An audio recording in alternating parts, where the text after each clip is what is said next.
Greetings and thank you for tuning in to my latest video. This is a Canadian take on news events, Act 1. I'm your host, Gordon Causey, otherwise known as Gordy Canuck.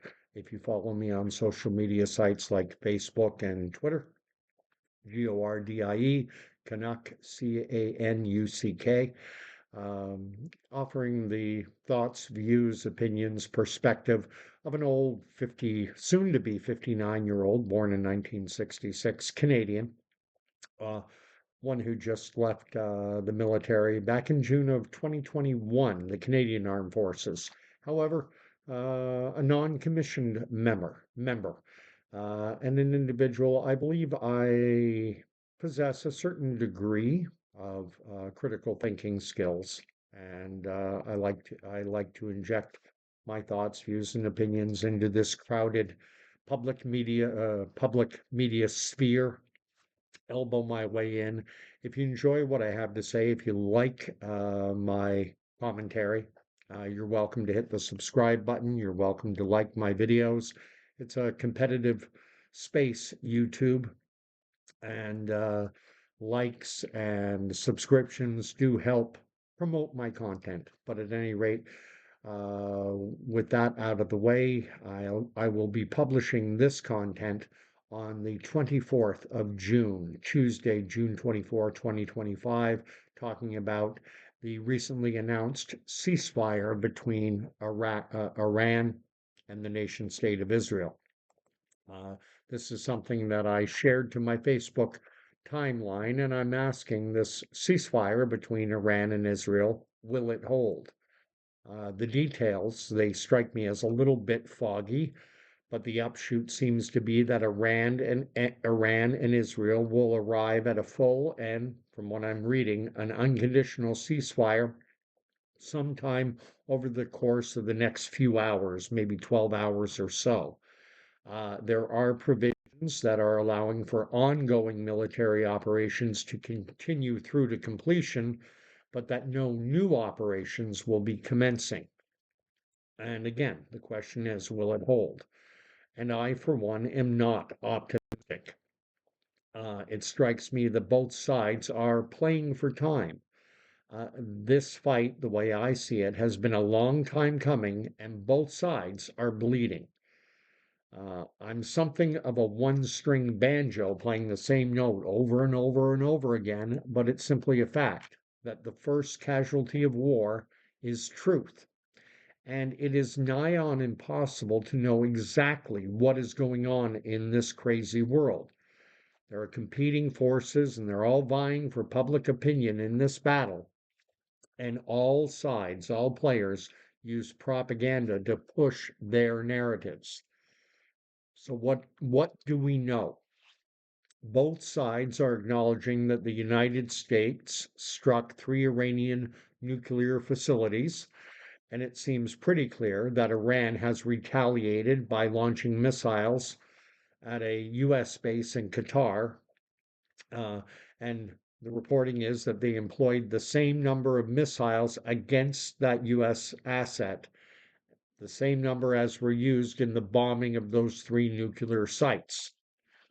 Uh, and the United States is even claiming that they were warned of the attack ahead of time, thus ensuring that no lives would be lost and that the damage would either be no damage or that any damage would be incredibly minimal. Basically, it's being presented as a saving face measure, allowing Iran to retaliate in something of what I'll call a symbolic fashion, but with no further escalation warranted. Meanwhile, attacks are continuing on Iran, and Iran has kept up with launching drones and missiles at Israel. And again, sometime over the next few hours, once those attacks have been completed, there is supposed to be peace. But as I say, I think this ceasefire will be tenuous at best.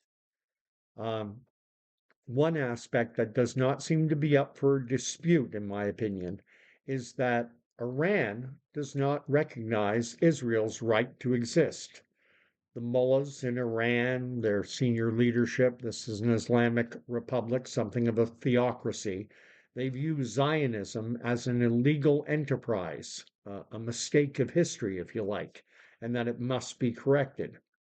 And even Islamic news outlets like Al Jazeera acknowledge that groups like Hamas, Hezbollah, the Houthis in Yemen, that they are all backed by Iran. And my personal take is that Israel and Iran will be using this ceasefire as a pause to basically to prepare for the next round of fighting. On the Israeli side, their anti-ballistic defense systems, you have the Iron Dome, David slings, the arrow systems, they need to be replenished. I don't know how many interceptors have been used since hostilities began back in October of 2023, or a year and a half or so ago, but it has to number in the thousands, I imagine. And I have read that anti-ballistic defense ordnance is far more expensive than offensive missiles because they need guidance systems. They have to have tracking systems to take down what's coming in. And it takes time to produce them, and the costs is in the hundreds of thousands or millions of dollars for each and every interceptor that is used by, again, Iron Dome, David Sling, these arrow systems. And then there's the Iron Beam system that Israel is said to be developing. Rather than using ballistics to shoot down rockets, and drones and missiles. What's being reported is that Israel is developing a laser based system to take down incoming ordnance. Again, drones, missiles, rockets. And my expectation is that Israel has been accelerating the development of this system, but there's no way to know how close it might be to viability. Maybe they're weeks away, maybe a month or two. Who knows? Could be a year. Now, on the Iranian side of things, on Iran's side, from my perspective, things are far more opaque. It's not as clear a picture. There is a lot of debate about Iran's nuclear ambitions. There are those who say that Iran's enrichment of uranium is only intended for peaceful civilian purposes, while others insist that the Islamic Republic is committed to developing nuclear arms. And bias stated up front, I'm leaning decidedly toward the latter view, that it is seeking to develop an atomic weapon so that it can join the nuclear club. And again, even Arab sources like Al Jazeera acknowledge that Iran is enriching uranium far beyond what is needed for things like generating electricity, where you only need to enrich it to somewhere in the neighborhood of 3, 4, 5%. To be clear, I don't have a degree in nuclear physics, but 90% enrichment seems to be the magic number according to all sources, and that gets you to weapons grade uranium. So the question I would ask is why would Iran be using centrifuges for this enrichment process? Why would they bury them hundreds of feet below the ground under, why would they put these centrifuges under places like under mountains if they're for genuinely for peaceful civilian purposes? There's the International Atomic Energy Agency, IAEA. They're a globalist watchdog that reports to the United Nations and the UN Security Council. And according to the IAEA, they say that it does not believe that Iran is currently working toward developing nuclear weapons. But if that stance was to change, and they did decide to pursue nuclear weapons, assuming that they're not right now, then having a large stockpile of uranium that's already enriched to 60% would definitely shorten the runway, to my way of thinking, to making them a reality. And again, as I say, my degree in nuclear physics It comes from the internet. So what do I know?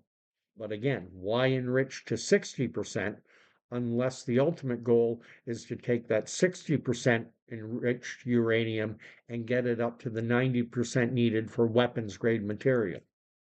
Uh, to me, it's like stockpiling fertilizer and ammonia, but saying, hey, we don't intend to combine the two. That's just my view.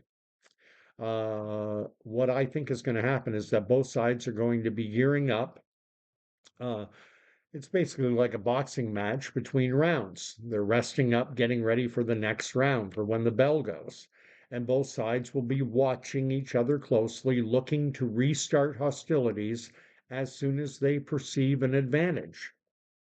And my overwhelming suspicion is that Israel is far more capable in terms of surveillance and espionage. I think they're far more capable than the Iranians. Um, so I believe that it will likely be Israel firing the so-called, the proverbial first shot when things start up again. However, I expect that they will, if I'm right and that happens, I'm certain that they would try to frame it as a defensive measure. And so the question is, how long? How long will it take? If I'm right, how long will it take for things to start up again? I have no idea, but if I was forced to guess, I'd say another 2 to 4 weeks. And then there's always the possibility of those forces in the world that are sympathetic to Iran and are very, with a lot of animosity towards Israel, hatred of Jews and all things Jewish. I think there's always the possibility of a terror style attack on civilian targets, either American or Israeli, because within Iranian extremist Shia ideology, the United States is, of course, the big Satan, Israel, the little Satan. And I don't discount the possibility that there could be so called false flag attacks. Those are my thoughts on the news that's happening currently. We'll see how things play out in the ensuing hours. I will be working today, so I'll be catching up this evening, Tuesday night. I will be doing a live stream on Wednesday. My live streams on Wednesday tend to start sometime in and around 10 p.m. I do not have a fixed time for them. There's some time around 10 p.m., might be 9:30, might be 10:30, might be 10:45 in that window, say 9 to 11 for a start time. And my Wednesday night messages tend to be faith-based because we live in a complicated world and a lot of people are looking for answers. And the best answers to be found are right here. This is a copy of the Holy Bible. Um, and I know that that's not particularly popular in today's world. We've been conditioned by the broader culture to view Christianity and faith-based doctrines as being antiquated thinking, as the domain of the ignorant, and all manner of things. That's what the culture has conditioned people to believe. But I think we're seeing a lot of people move back toward faith. The, the realization that this beautiful creation that we live in, that to think that it's all just that it came out of nothing and is just the result of random chance and random mutations, billions and billions of random mutations, that this highly ordered universe uh, basically sprang out of chaos from nothing into everything, is difficult to wrap your head around intellectually. The thought that there has to be a first mover beyond the Big Bang, and that first mover, I'm here to say, is God. And so on Wednesdays, my message is faith-based, but I won't drone on any longer. I'll just end by saying you're welcome once again to hit the like button if you appreciate my content. And if you want to be notified when I'm publishing new content or when my lives are happening, then you can hit the subscribe button and then hit the bell I think that's the way it's framed. And then you'll be notified. My live streams I try to do them every Wednesday.